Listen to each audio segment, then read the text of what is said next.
Iginiit naman ni Navotas Representative Toby Chanco na hindi dapat matapos sa pagbibitiw bilang kongresista ang mga pananagutan ni dating ako Bicol Party List Representative Ko kaugnay ng pagkakadawit nito sa flood control scandal. Ayon kay Chanco, dapat nang umuwi si Ko at maging accountable para sa lahat ng ipinaparatang sa kanya.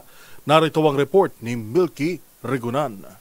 Hindi sapat na mag-resign lang sa Kongreso dalang resignation ay hindi accountability.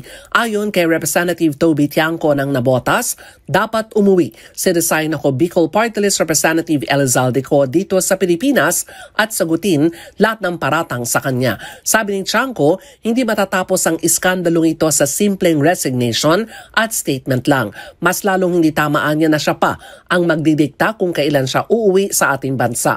Dagdag pa ni Chanco, may kasong isinampa na sa Independent Committee on Infrastructure kaya dapat umuwi na ng Pilipinas si Ko at sagutin lahat ng paratang sa kanya. Si Chanco ang nagsampa ng ethics complaint kay Ko dahil sa alegasyon ng insertions sa 2025 General Appropriations Act nang siya pa ang chairman ng House Appropriations Committee noong 19th Congress. Tinanggap na ni House Speaker Faustino D. III ang resignation ni Ko kahapon, September 29.